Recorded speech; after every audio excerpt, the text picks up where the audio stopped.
Sugan dinten Minggu Bapak Ibu sekalian.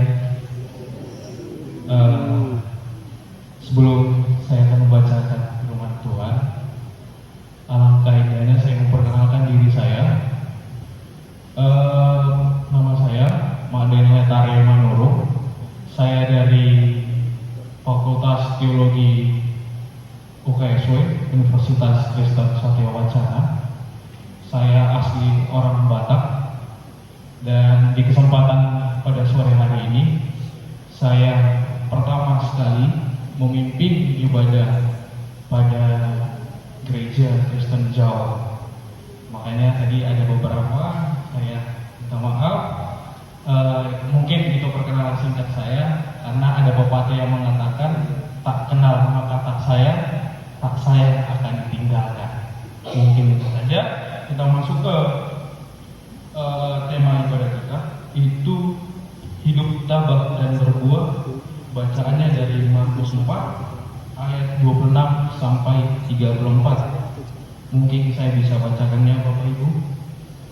Perumpamaan tentang benih yang tumbuh.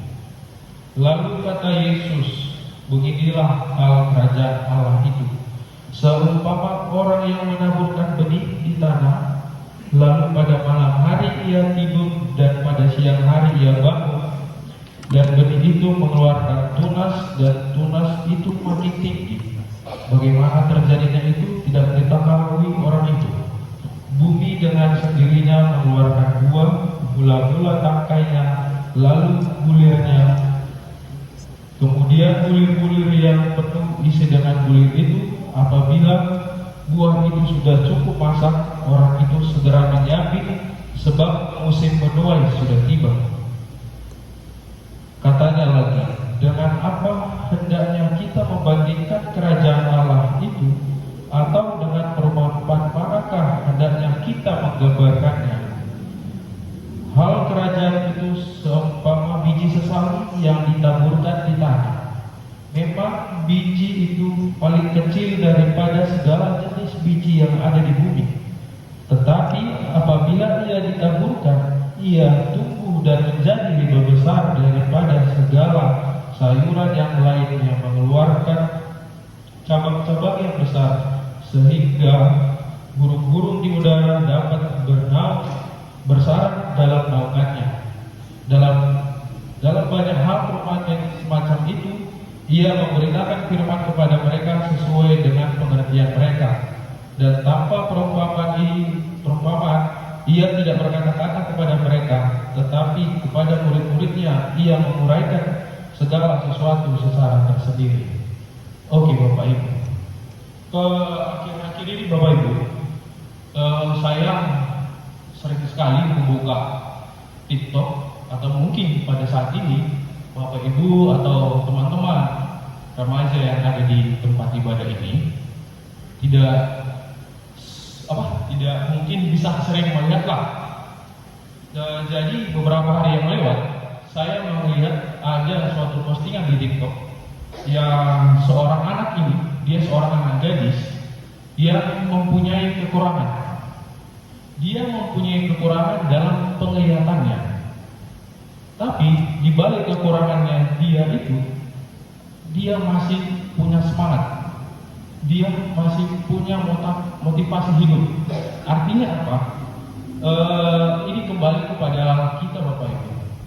Di balik kekurangan kita, mungkin ada kelebihannya yang bisa memberkati teman sekitar kita, ataupun teman-teman yang ada di lingkungan kita.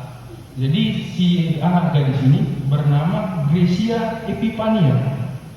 Dia mungkin Bapak Ibu atau anak-anak teman-teman saya remaja, anak muda, pernah tahu, tidak asing dengan nama anak gadis ini.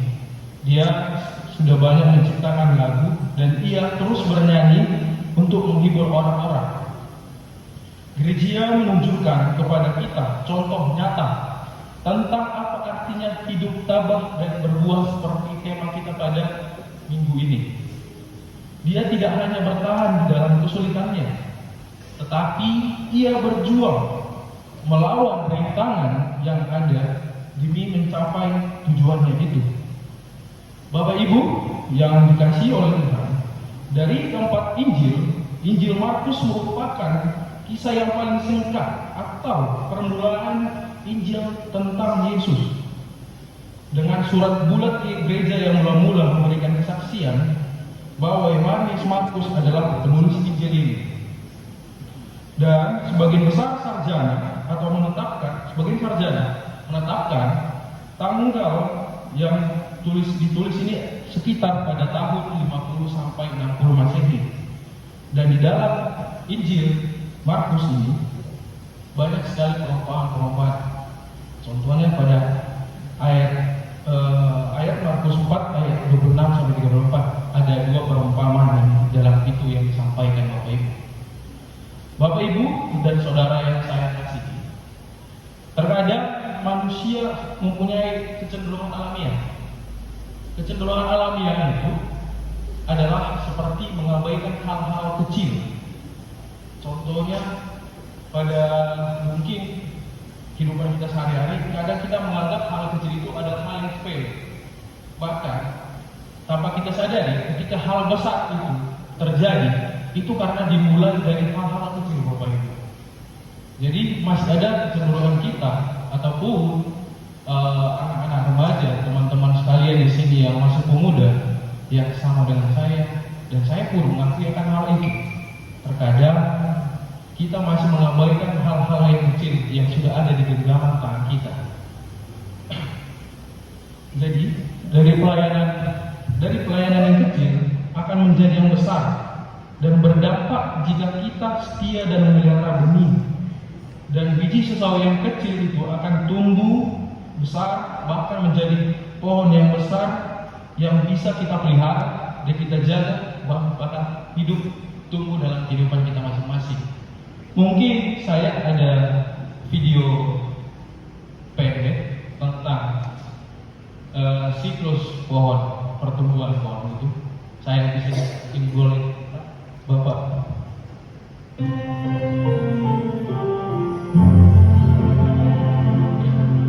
Itu adalah siklus pohon, Bapak Ibu. Itu sebagai contoh bahwa di Alkitab Markus 4 ayat 26 sampai 34 dari perumpamaan itu.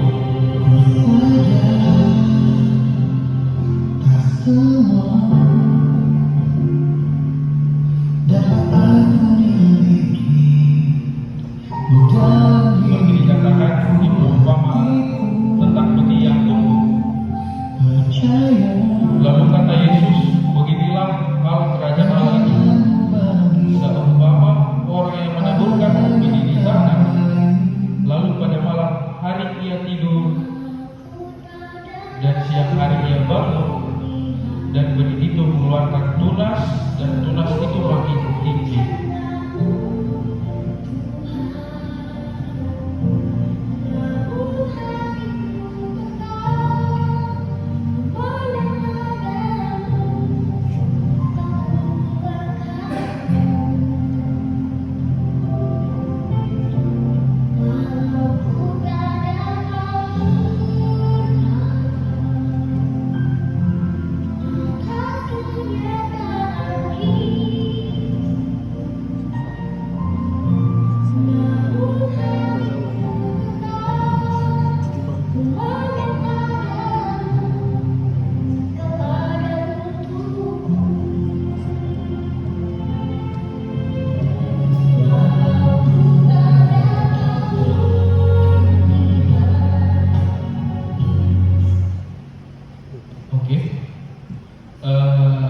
Video itu sebagai contoh ataupun kisah ilustrasi bahwa di kehidupan kita ataupun di tumbuhan bisa menjadi contoh akan kita terapkan dalam kehidupan kita sehari-hari, di mana dari biji sesawi yang sekecil itu yang terkadang orang melihatnya, aduh, apa dengan hal seperti yang kecil ini akan berdampak seperti apa dia.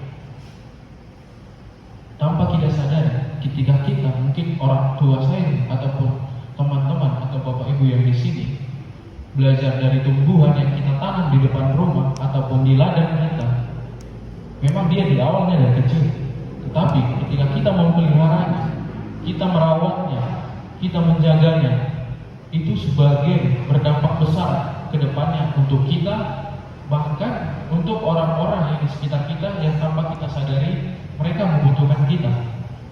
Bapak Ibu yang saya kasih oleh Tuhan, sesuai dengan tema kita pada hari ini, hidup tabah dan berbuah, perlu kita ketahui bahwa ketabahan adalah bagian penting dalam hidup orang percaya. Ketabahan patut diperjuangkan oleh orang percaya.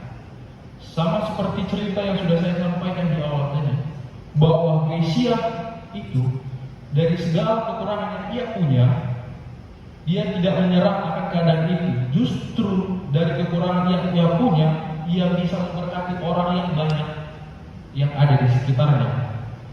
Hidup tabah bukan jadi sikap pasif atau hanya menunggu atau hanya stuck ada di situ atau terlalu nyaman dengan zona nyaman kita.